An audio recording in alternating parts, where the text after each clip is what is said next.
서울대 경영학과를 수석으로 졸업한 정숙 48은 한때 모든 것을 가진 여자였다. 대기업 임원이었던 남편 민수와 함께 강남 펜트하우스에서 살며 딸 수아를 명문 사립학교에 보내는 상위 1% 가정의 여주인이었다. 정숙은 투자 자문회사를 운영하며 냉철한 분석력으로 고객들의 신뢰를 받는 커리어우먼이기도 했다. 여보, 이번 분기 실적 보고서 검토 좀 해줄래? 당신 눈이 제일 정확하거든. 민수가 서재에서 정숙을 불렀던 건 작년 이맘때였다. 정숙은 안경을 고쳤으며 남편이 건넨 서류를 꼼꼼히 살펴봤다. 숫자와 그래프가 그녀의 뇌리에 체계적으로 정리되었다. 3, 4분기 매출 증가율이 예상치보다 낮네요. 원자재 가격 상승분을 제대로 반영하지 못한 것 같은데 여기 이 부분 다시 검토해 보세요. 하지만 그 모든 지성과 분석력도 운명이라는 거대한 변수 앞에서는 무력했다. 작년 12월 민수가 회사 송년회에서 갑자기 쓰러졌다. 뇌출혈이었다. 의사는 기적이 일어나야 한다고 했지만 기적은 일어나지 않았다. 남편은 식물인간 상태가 되었고 천문학적인 의료비가 들어가기 시작했다. 설상가상으로 민수가 회사 자금으로 무리한 투자를 했다는 사실이 밝혀졌다.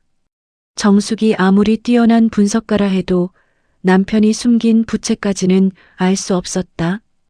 펜트하우스는 경매로 넘어갔고 정숙의 투자회사도 연쇄도산했다.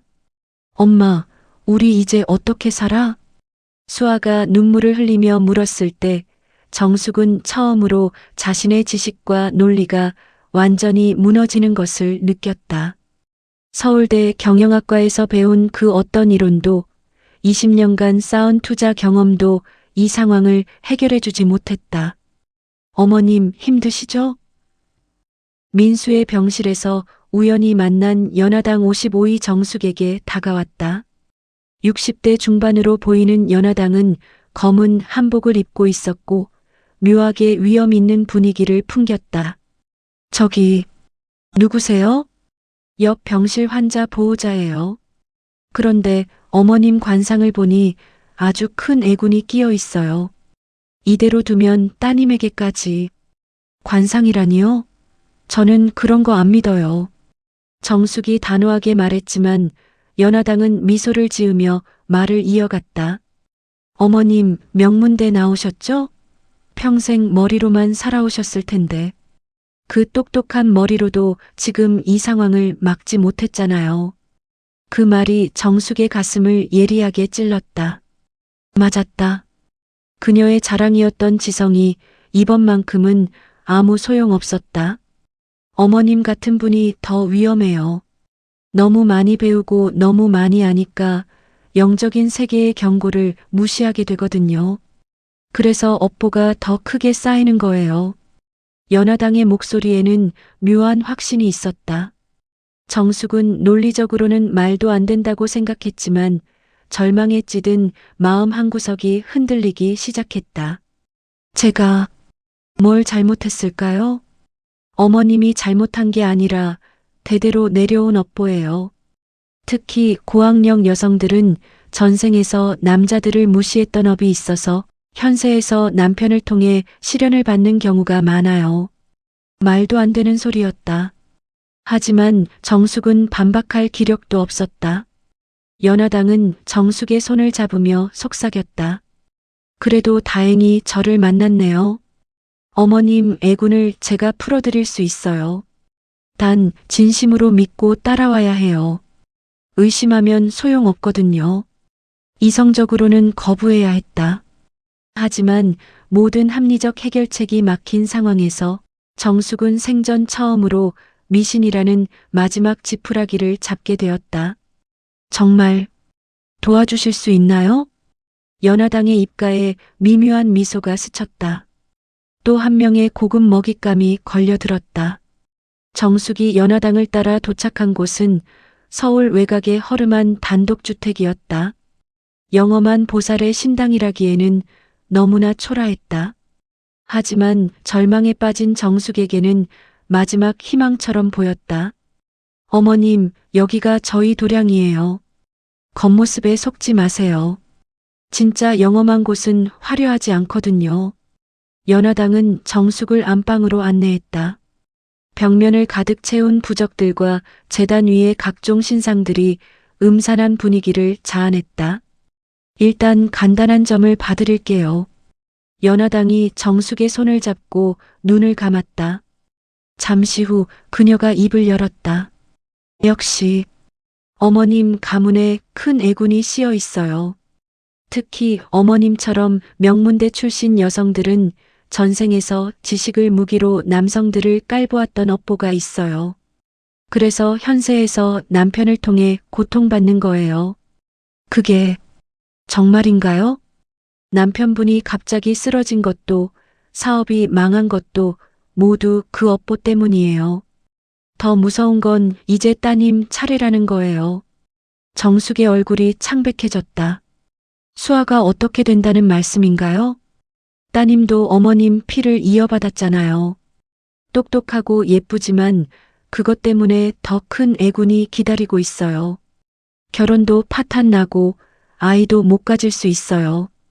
연하당의 말 한마디 한마디가 정숙의 심장을 짓눌렀다.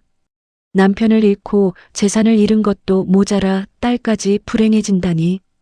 그럼 어떻게 해야 하나요? 다행히 어머님을 제가 만났네요. 이것도 인연이에요. 하지만 업보를 푸는 일은 쉽지 않아요. 어머님이 완전히 낮아져야 해요.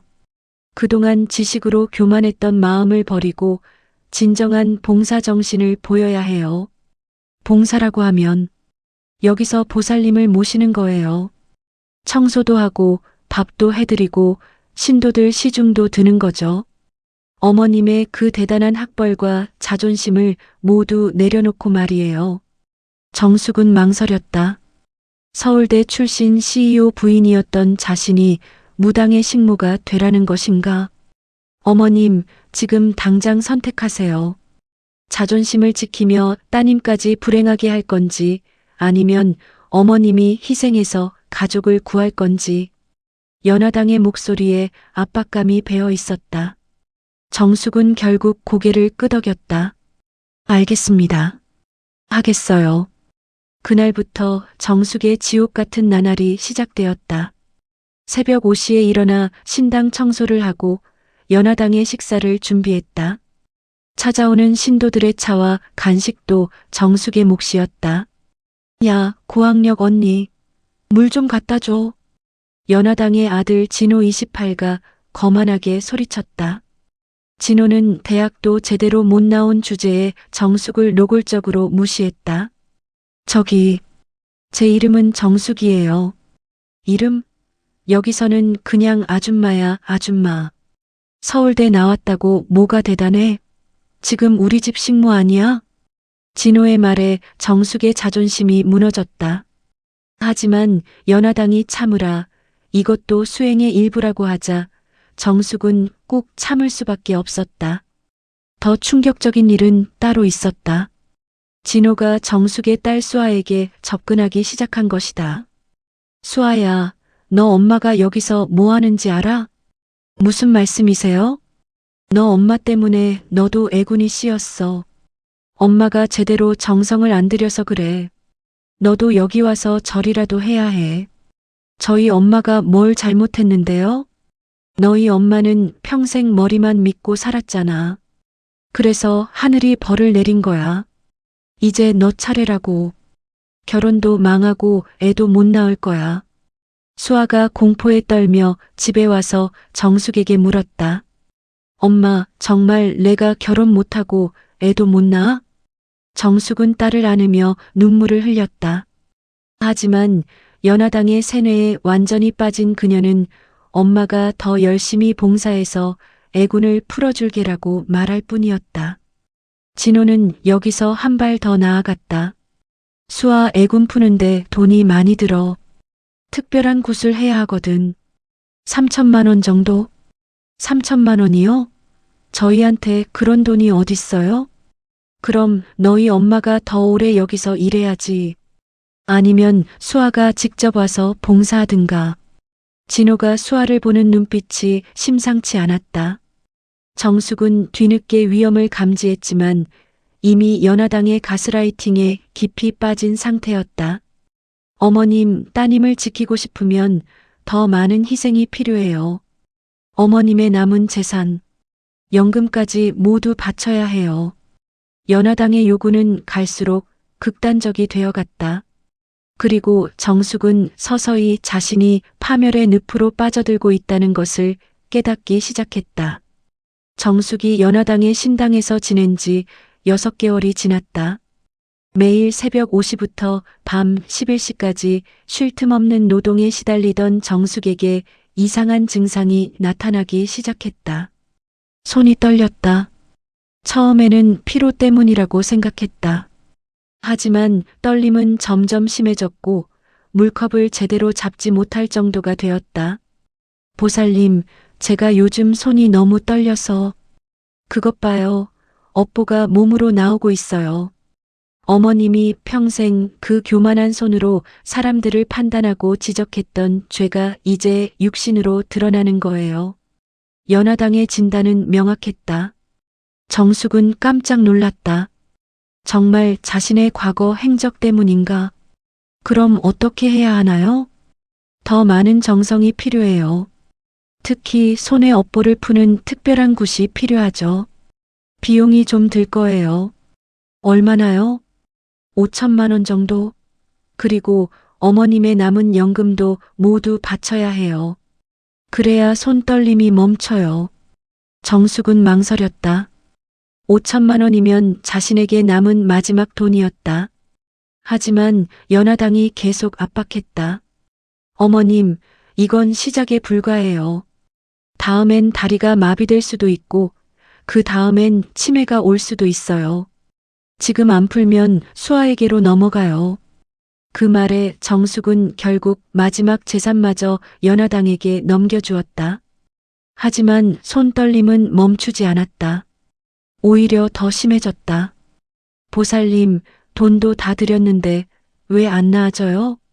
어머님의 업보가 생각보다 깊어요. 평생 머리로만 살아온 죄가 이렇게 크다니. 더 많은 봉사가 필요해요. 그때 진호가 끼어들었다. 아줌마, 그까짓 손 떨림 가지고 뭘 그래? 우리 어머니 모시는 것도 제대로 못하면서 밥하다가 그릇 깨트리고 청소하다가 물건 떨어뜨리고. 죄송해요. 제가 조심할게요. 조심한다고 되는 게 아니야. 차라리 수아를 데려와. 젊은 애가 일도 더 잘하고. 진호의 말에 정숙은 섬뜩함을 느꼈다. 하지만 연하당이 진호도 신의 뜻을 전하는 것이라고 하자 더 이상 말할 수 없었다. 그날 밤 정숙은 화장실에서 거울을 보다가 충격을 받았다. 6개월 만에 자신이 완전히 다른 사람이 되어 있었다. 헬쑥해진 얼굴, 거칠어진 손, 그리고 무기력한 눈빛. 내가 정말 이래야 하나? 그때 오랫동안 잠들어 있던 이성이 고개를 들기 시작했다. 정숙은 서울대에서 경영통계학을 전공했다. 확률과 인과관계에 대해 누구보다 잘 알고 있었다. 그런데 지금까지 자신이 믿어온 것들을 논리적으로 분석해 보니 이상한 점들이 보였다. 첫째, 왜 나만 아픈가? 연하당의 다른 봉사자들은 멀쩡했다. 같은 공간에서 같은 일을 하는데 왜 자신만 손 떨림이 생겼을까? 업보라면 다른 사람들도 똑같이 아파야 하는 것 아닌가? 둘째, 돈을 낼 때마다 요구가 늘어난다. 처음엔 100만 원, 그 다음 500만 원, 그리고 5천만 원. 이건 치료가 아니라 착취 패턴이었다. 정숙이 투자회사를 운영할 때 봤던 폰지 사기와 동일한 구조였다. 셋째, 진호의 행동이 너무 의심스럽다. 진호는 신당 운영비를 핑계로 정숙의 재산을 자신의 계좌로 이체시켰다. 그리고 최근에는 수아에게 직접 연락해서 엄마 몰래 만나자고 했다는 것을 알게 되었다. 정숙은 몰래 연화당의 신도 명단을 확인해 봤다. 놀랍게도 대부분이 중년 여성이었고 남편을 잃거나 자식 문제로 고민하는 사람들이었다. 그리고 이들이 바친 봉사금 규모가 수십억 원에 달했다. 이건 사기다. 정숙의 머릿속에서 오랫동안 잠들어 있던 분석 능력이 되살아났다. 그녀는 경영학도답게 체계적으로 증거를 수집하기 시작했다. 연화당이 신도들에게 파는 특별 부적의 원가를 조사해 봤더니 개당 500원짜리였다. 그런데 이걸 맞춤형 영험한 부적이라며 개당 50만 원에 팔고 있었다. 또한 연화당이 자랑하는 기적의 치유 사례들을 추적해 봤더니 대부분 확인되지 않는 허위 정보였다. 심지어 몇몇은 다른 무속인들의 홈페이지에서 그대로 복사해온 것들이었다. 가장 결정적인 증거는 진호의 통장 내역이었다. 정숙이 몰래 확인해 본 결과 신도들이 바친 봉사금이 모두 진호의 개인 계좌로 들어가고 있었다. 그리고 그 돈으로 진호는 고급차를 사고 강남 오피스텔을 구입하고 있었다. 내가 바보였구나. 정숙은 자신이 얼마나 체계적으로 속아왔는지 깨달았다. 연화당이 사용한 수법은 전형적인 가스라이팅이었다. 피해자의 자신감을 파괴하고 죄책감을 심어준 다음 의존성을 키우는 방식이었다. 더 끔찍한 건 진호가 수아에게 보낸 문자 메시지를 발견한 것이었다. 수아야, 내 엄마가 여기서 고생하는 것 보기 싫지? 내가 도와줄 수 있어. 단둘이 만나서 이야기하자. 엄마한테는 비밀로 해. 정숙의 온몸에 소름이 돋았다. 진호의 의도가 무엇인지 너무나 명확했다. 그날 밤 정숙은 6개월 만에 처음으로 논리적 사고를 했다. 그리고 탈출 계획을 세우기 시작했다. 하지만 쉽지 않을 것이었다. 연화당과 진호는 이미 자신을 완전히 통제하고 있었고 모든 재산도 빼앗긴 상태였다. 무엇보다 수아가 위험했다. 정숙이 증거를 수집하고 있다는 사실을 연화당이 눈치채는 데는 그리 오래 걸리지 않았다. 어머님, 요즘 뭐 하고 다니세요? 연화당의 목소리에 차가운 기운이 감돌았다. 정숙은 아무렇지 않은 척 대답했다. 그냥 청소하고 밥 준비하고 있어요. 밤에 사무실에서 뭐 하던가요? 정숙의 심장이 쿵 내려앉았다. 들켰다는 뜻이었다. 저는 화장실 갔다가 거짓말 마세요. CCTV 다 봤어요. 어머님이 우리 서류 뒤지고 컴퓨터 만지작거리는 것 말이에요. 연화당의 표정이 180도 바뀌었다. 그동안 보여줬던 자애로운 모습은 온데간데 없고 냉혹한 사기꾼의 본 모습이 드러났다. 진호야, 어서 와. 진호가 달려왔다. 그의 손에는 굵은 밧줄이 들려 있었다. 이 여자 우리 비밀 다 캤어. 어떻게 할까, 어머니? 일단 입을 막아야지. 경찰에 신고라도 하면 큰일 나잖아. 정숙은 뒤늦게 상황의 심각성을 깨달았다. 이들은 단순한 사기꾼이 아니라 조직적인 범죄자들이었다. 저는 아무 말 안 할게요. 그냥 조용히 나갈게요. 나간다고? 어머님이 우리한테 받은 게 얼마인데? 6개월 동안 먹고 자고 치료도 받았잖아요. 그 값은 치러야죠. 진호가 정숙의 팔을 거칠게 붙잡았다.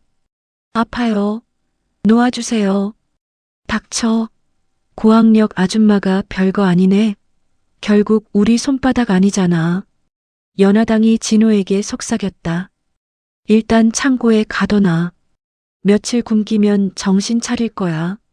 그리고 수아한테 연락해서 엄마가 급히 지방에 일 보러 갔다고 해. 정숙은 필사적으로 저항했지만 소용없었다. 진호는 정숙을 신당 뒤편의 낡은 창고로 끌고 갔다. 창고는 창문도 없고 환기도 안 되는 지하실 같은 공간이었다. 여기서 반성이나 해. 언제까지 있을지는 내 태도에 달렸어. 쾅! 문이 잠겼다.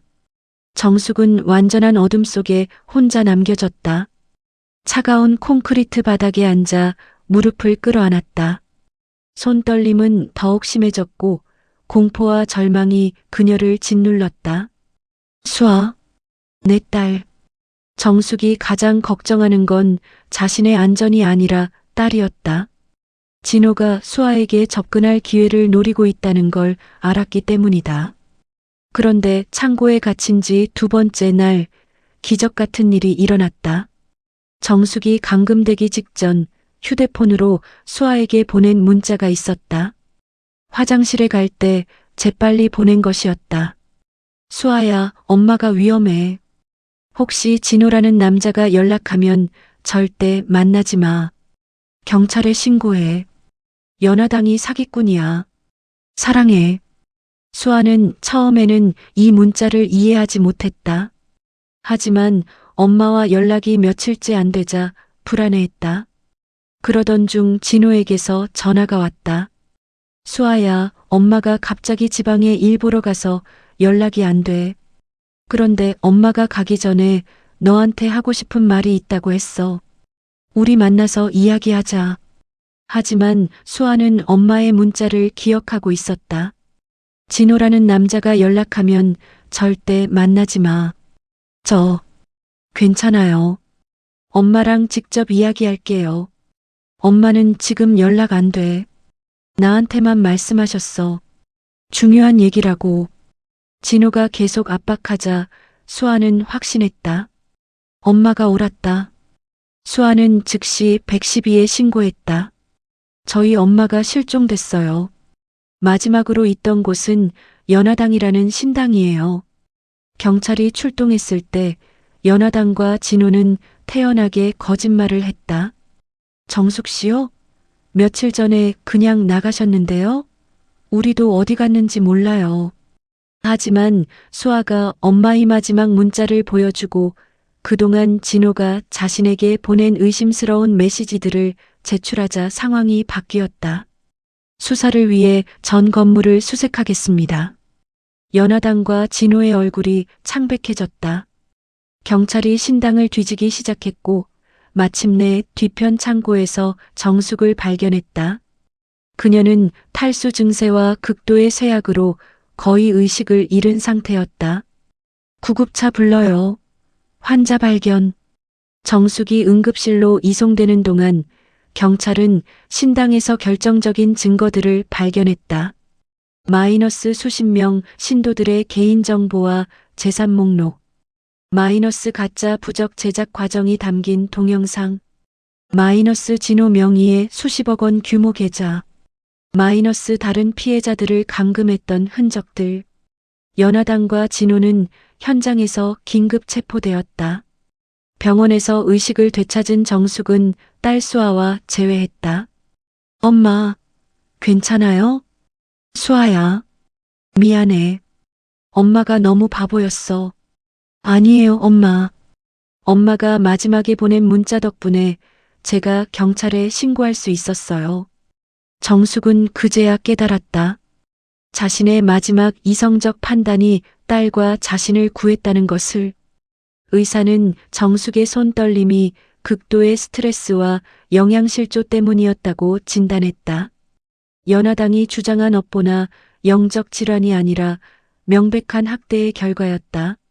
정숙이 병원에서 회복되는 동안 경찰 수사는 예상보다 훨씬 큰 규모로 확산되었다. 이건 단순한 사기 사건이 아닙니다. 수사팀장 박 형사가 브리핑을 시작했다. 연하당의 신당에서 발견된 증거들은 충격적이었다. 피해자가 정숙 씨 한 명이 아닙니다. 신도 명단을 보니 총 127명, 피해 규모만 35억 원이 넘어요. 정숙은 병상에서 이 소식을 듣고 경악했다. 자신과 같은 피해자가 100명이 넘는다니. 그분들은 지금 어떻게 되었나요? 대부분 정숙 씨처럼 재산을 모두 잃고 가족들과 연락이 끊어진 상태입니다. 몇 분은 실종 신고까지 되어 있었어요. 박 형사가 파일을 넘기며 설명을 이어갔다. 연하당과 진호 모자는 15년간 체계적으로 이런 범죄를 저질러 왔습니다. 주요 타겟은 중년 여성, 특히 고학력 고소득층이었어요. 정숙은 자신이 얼마나 전형적인 먹잇감이었는지 깨달았다. 수법도 매우 교묘했습니다.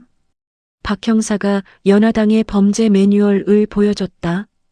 그들은 피해자 유형별로 체계적인 접근법을 가지고 있었다. 고학력 여성 공략법.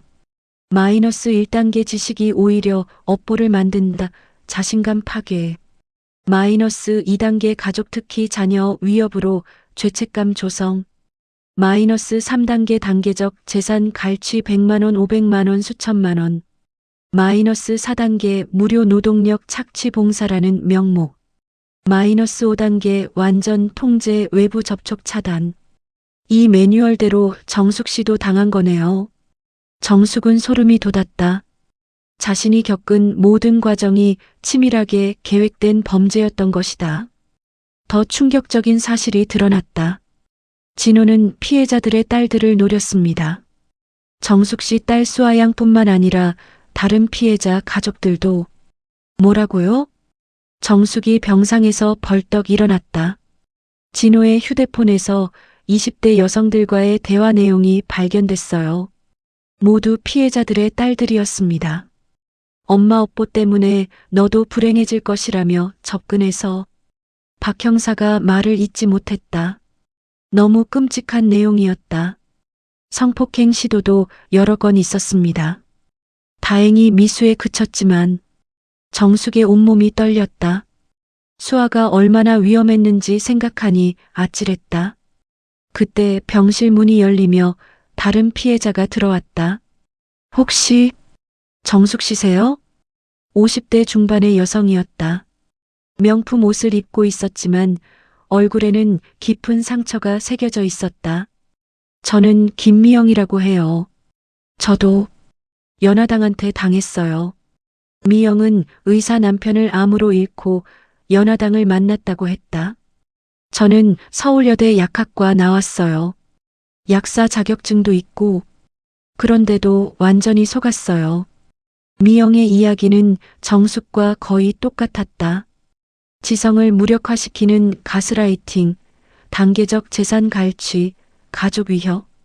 제 딸도 진호가 접근했어요. 다행히 딸이 거부했지만 지금 생각해보면 미영이 울먹였다. 제가 바보였어요. 약학을 전공했으면서 연하당이 파는 신비한 약초가 그냥 감초랑 칡뿌리라는 걸 왜 몰랐을까요? 그때 또 다른 피해자가 나타났다. 저도 증언하러 왔어요. 이화여대 경제학과 출신의 박순희 50이었다. 그녀는 대기업 부사장 남편의 갑작스러운 심장마비로 연하당을 만났다. 저는 4억을 뜯겼어요. 아파트까지 팔아서 바쳤죠. 순이의 증언은 더욱 구체적이었다.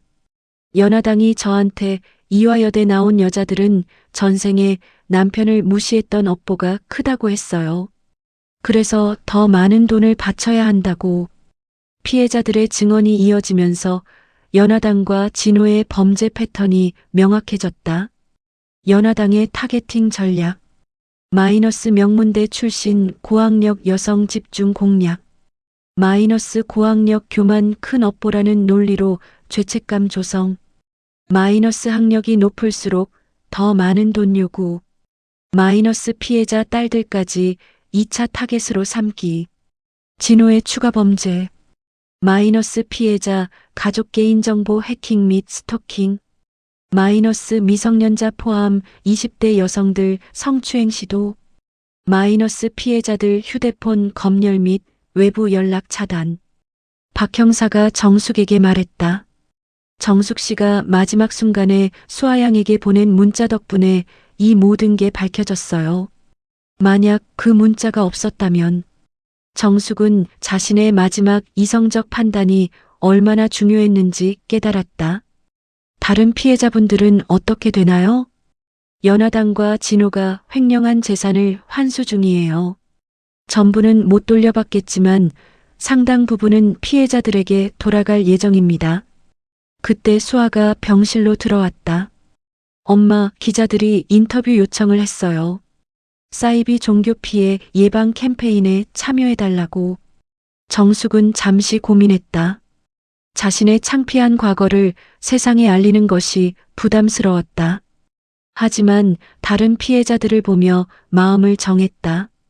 할게요. 다른 사람들이 저와 같은 피해를 당하지 않도록. 정숙은 자신이 고학력이라는 자부심이 오히려 사기꾼들에게 이용당했다는 걸 널리 알리기로 결심했다. 6개월 후 서울중앙지법 대법정은 취재진과 방청객들로 가득 찼다. 연하당과 진호 모자의 사기 감금 성추행 혐의 첫 공판이 열린 것이다. 정숙은 주요 증인으로 증언대에 섰다. 6개월 전과는 완전히 다른 모습이었다. 단정한 정장을 입고 안경을 쓴 그녀는 마치 과거 투자회사 CEO 시절의 모습을 되찾은 것 같았다. 증인은 피고들과 어떤 관계입니까? 저는 6개월간 피고들에게 사기를 당한 피해자입니다. 검사가 증거 자료를 제시했다. 이 통장 내역을 보시면 증인이 피고들에게 총 얼마를 지급했습니까? 총 7,300만 원입니다. 제 전 재산이었습니다. 방청석에서 웅성거림이 일었다. 그 돈을 왜 지급했습니까? 피고 연하당이 고학력 여성의 업보를 풀어주겠다며 속였기 때문입니다. 제가 서울대 출신이라는 걸 알고는 지식이 교만을 만들어 더 큰 애군을 부른다며 저를 세뇌했습니다. 그때 연하당의 변호인이 반박했다. 이해 있습니다. 증인이 자발적으로 종교 활동에 참여한 것 아닙니까?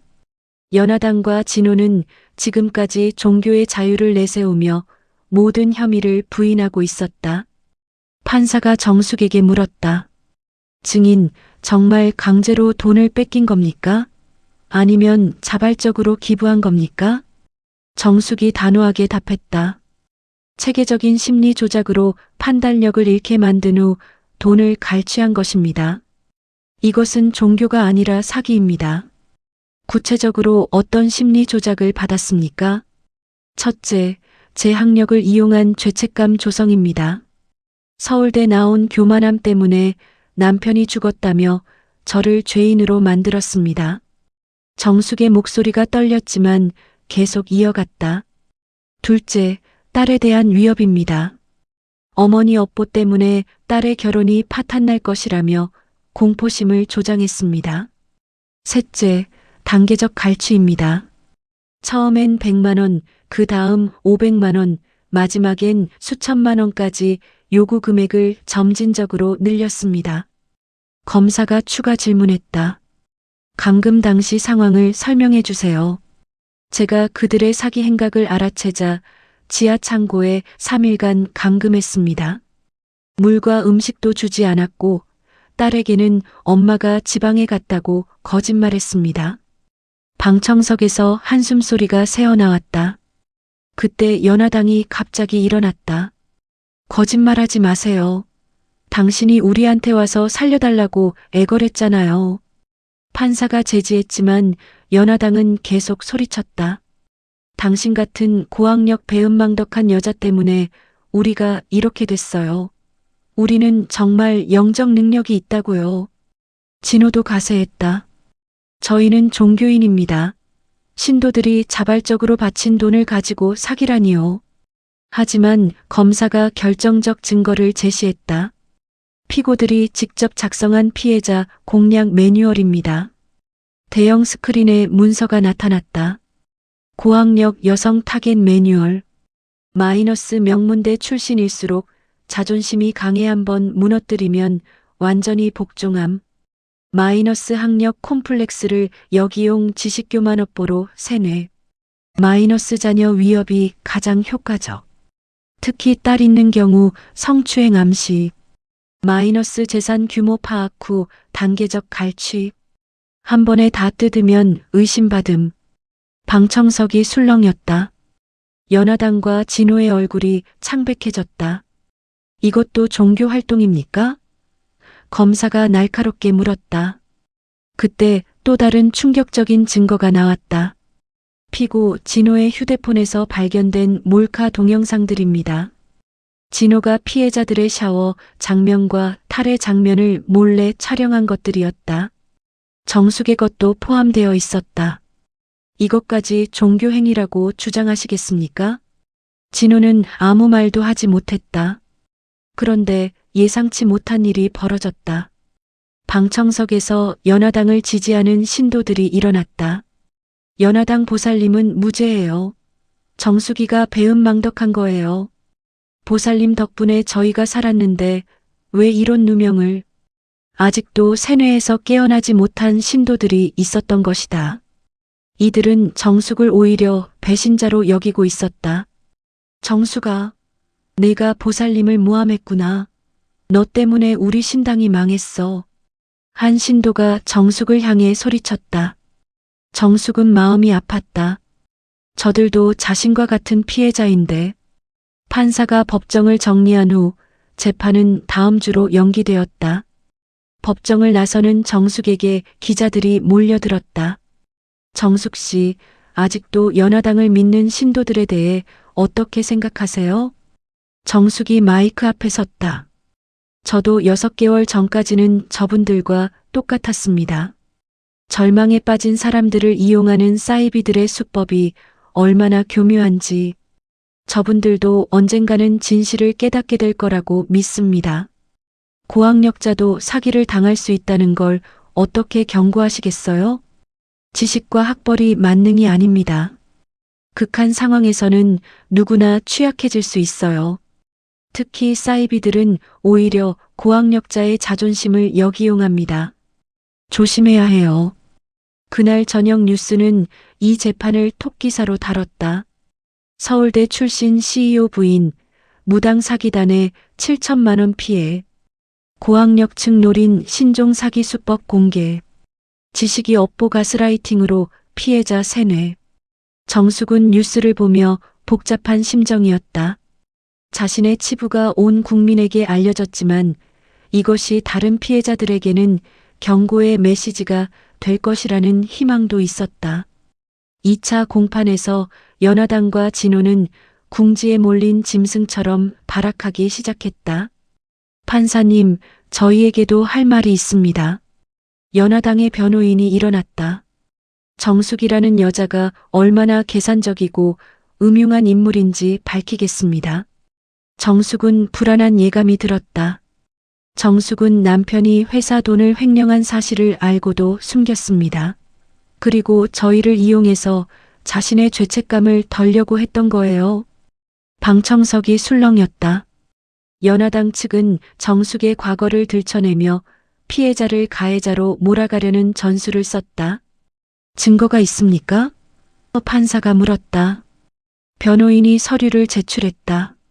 정숙의 남편 민수가 회사 자금 20억을 무단 투자한 사실, 그리고 정숙이 이를 사전에 알고 있었다는 회사 직원들의 증언입니다.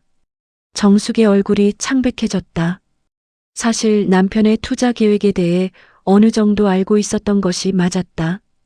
하지만 그것이 불법이라고는 생각하지 못했다.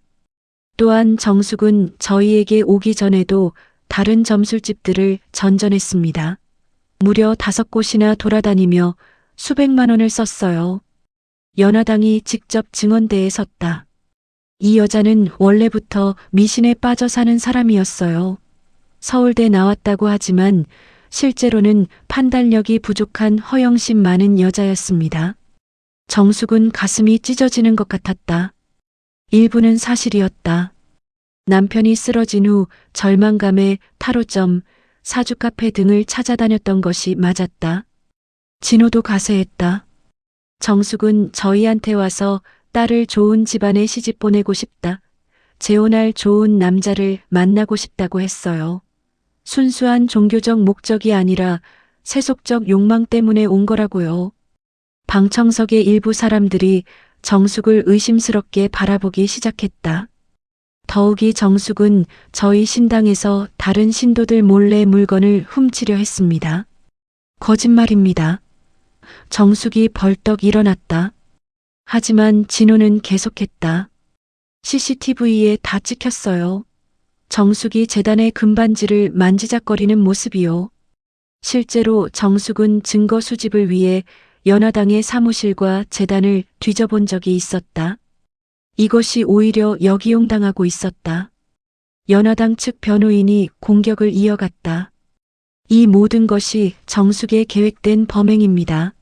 자신의 과거를 숨기고 저희를 사기꾼으로 몰아서 보상금을 받으려는 것이죠. 정숙은 절망스러웠다. 자신이 피해자인데 오히려 가해자로 몰리고 있었다. 그때 검사가 일어났다. 잠깐만요. 피고 측이 제시한 증언들을 하나씩 검토해 보겠습니다. 검사는 차분하게 반박을 시작했다. 첫째, 정숙 씨가 남편의 투자 사실을 알고 있었다 해도 그것이 연화당의 사기 행위를 정당화하지는 못합니다. 둘째, 정숙 씨가 다른 점술집을 방문했다는 것도 마찬가지입니다. 절망에 빠진 사람이 도움을 구하는 것은 자연스러운 일이며 이것이 사기 피해자가 될 자격을 박탈하지는 않습니다. 셋째, 정숙 씨가 재단 주변을 촬영한 것은 피고들의 범행 증거를 수집하기 위해서였습니다. 이는 정당한 행위입니다. 검사가 새로운 증거를 제시했다. 오히려 여기 피고들의 추가 범죄 증거가 있습니다. 스크린에 새로운 문서들이 나타났다. 연화당과 진호는 정숙 씨 외에도 127명의 피해자들에게 동일한 수법을 사용했습니다. 모두 같은 패턴입니다. 증거는 압도적이었다. 연화당의 휴대폰에서 나온 다른 피해자들과의 대화 내용들이 공개되었다. 김미영 씨에게는 이화여대 나온 교만함 때문에 남편이 죽었다고 했고, 박순희 씨에게는 서울여대 출신이라 업보가 크다고 했고, 이정은 씨에게는 연세대 나온 자존심 때문에 자식이 아프다고 했습니다. 모든 피해자들에게 똑같은 논리를 적용한 것이 명확히 드러났다. 이것이 정말 종교 활동입니까? 아니면 체계적인 사기 행위입니까? 더욱 충격적인 증거가 나왔다.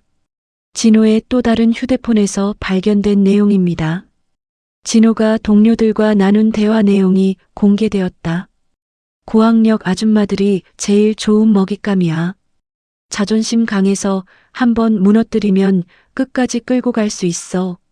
서울대, 연대, 이대 출신들 리스트 만들어서 타겟팅하자. 딸들 사진 보니까 다 예쁘네. 엄마들 돈 다 뜯고 나서 딸들이랑도. 법정이 숨막히는 정적에 빠졌다. 연화당과 진호의 얼굴이 새하얗게 질렸다. 이것도 종교 활동이라고 주장하시겠습니까? 검사의 날카로운 질문에 피고 측 변호인은 아무 말도 하지 못했다. 그때 방청석에서 한 여성이 일어났다. 저도 증언하겠습니다. 중년 여성이었다. 연화당을 옹호하던 신도 중 한 명이었다. 저는 지금까지 보살님을 믿었습니다. 하지만 방금 들은 대화 내용, 저희를 우롱한 거였네요. 여성이 울먹이기 시작했다. 제가 바보였어요. 정숙 씨가 맞았어요. 우리 모두 속은 거였어요. 연쇄적으로 다른 신도들도 각성하기 시작했다. 우리가 바친 돈으로 저들이 호화 생활했구나. 딸들까지 노렸다니. 이런 짐승들을. 연화당과 진호에 대한 분위기가 완전히 뒤바뀌었다. 판사가 선고를 위해 법정을 정리했다. 다음 주 금요일 오후 2시에 최종 선고하겠습니다. 법정을 나서면서 정숙은 마음이 복잡했다. 진실이 밝혀지고 있지만 자신의 과거도 함께 드러났다. 수아가 엄마 팔을 잡았다. 엄마, 괜찮아요. 엄마가 완벽하지 않다고 해서 나쁜 사람은 아니에요. 오히려 더 인간적인 것 같아요. 정숙의 눈에서 눈물이 흘렀다. 수아야, 엄마가 너무 부끄러워. 부끄러워할 필요 없어요. 엄마 덕분에 다른 사람들이 구해졌잖아요. 그날 저녁 정숙은 처음으로 평온한 잠에 들었다. 내일 선고가 어떻게 나오든 자신이 할 일은 다 했다는 생각이 들었다. 선고일 아침 정숙은 일찍 일어나 정장을 차려입었다. 거울 속 자신의 모습을 보며 깊은 감회에 빠졌다. 1년 전 절망에 빠져 연화당을 찾아갔던 그 여자와 지금의 자신은 완전히 달랐다. 엄마, 준비됐어요? 수아가 방문을 두드렸다. 딸의 얼굴에는 1년 전의 불안함 대신 희망이 가득했다. 응, 가자. 법정은 이번에도 만석이었다. 언론과 시민들의 관심이 뜨거웠다. 정숙은 가슴을 펴고 방청석에 앉았다. 피고인들을 입정시키시오. 연화당과 진호가 수갑을 찬 채 들어왔다. 1년 전 위험 있던 모습은 온데간데없고 초라하고 왜소한 중년 사기꾼의 민낯만 남아 있었다. 판사가 엄숙하게 입을 열었다. 피고 연화당, 피고 진호에 대한 판결을 선고합니다. 법정이 조용해졌다. 먼저 피고 연화당에 대해 선고합니다. 피고는 15년간 127명의 피해자들을 상대로 체계적이고 조직적인 사기 행위를 저질렀습니다. 특히 고학력 중년 여성들의 심리적 취약점을 악용하여 총 35억 원의 재산을 편취했습니다. 더욱 악질적인 것은 피해자들의 학력과 지성을 역이용하여 죄책감을 조성하고 자녀들까지 위협하여 지속적으로 착취한 점입니다. 연화당의 얼굴이 새하얗게 질렸다. 이는 단순한 사기가 아니라 피해자들의 인격과 존엄성을 파괴한 반인륜적 범죄입니다. 따라서 피고 연화당에게 징역 12년을 선고합니다. 방청석에서 환호성이 터져나왔다. 다음으로 피고 진호에 대해 선고합니다. 피고는 어머니 연화당과 공모하여 사기 행위에 가담했을 뿐만 아니라 피해자들에 대한 감금, 성추행, 몰카 촬영 등 추가적인 범죄를 저질렀습니다. 특히 피해자들의 딸들을 표적으로 삼아 성범죄를 시도한 것은 용서할 수 없는 범행입니다. 진호가 고개를 떨구었다. 따라서 피고 진호에게 징역 15년을 선고합니다. 또한 피고들이 편취한 재산 35억 원은 전액 피해자들에게 배상하도록 합니다. 쾅! 판사가 망치를 두드렸다. 정숙은 눈물을 흘렸다. 기쁨의 눈물이었다. 드디어 정의가 실현된 것이다. 3년 후 서울대학교 심리학과 대학원 강의실에서 58세의 정숙이 박사학위 논문 발표를 하고 있었다. 사이비 종교가 고학력자를 표적으로 삼는 심리학적 메커니즘에 대해 발표하겠습니다. 정숙의 연구 주제는 극한 상황에서의 인지 편향과 사이비 종교 취약성 마이너스 고학력 중년 여성 피해자 127명 사례 분석이었다. 기존 연구들은 사이비 종교 피해자들을 저학력층으로 분류했지만 재실증 연구 결과 명문대 출신 고학력자들이 오히려 더 체계적으로 표적이 되고 있습니다. 심사위원들이 감탄했다. 정숙 씨, 이론과 실증이 완벽하게 결합된 연구네요. 58세에 이런 논문을 쓰시다니. 감사합니다. 제가 직접 겪은 경험이 연구의 출발점이었습니다. 6개월 후, 정숙 박사님 축하드립니다. 서울대학교에서 정숙의 박사학위 수여식이 열렸다. 58세에 받는 박사학위는 언론의 주목을 받았다. 58세 박사 탄생, 사기 피해자에서 학자로. 정숙의 논문은 국제심리학 저널에 게재되어 큰 반향을 일으켰다. 수여식이 끝나고 정숙에게 출판사에서 연락이 왔다. 정숙 박사님, 책 출간 제안 드리고 싶습니다. 박사님의 경험과 연구를 일반인들이 읽기 쉽게 쓴 책 말입니다. 어떤 내용으로요? 58세, 서울대 박사가 되다 마이너스 사기꾼에게 속은 명문대 출신의 역전 스토리 어떠세요?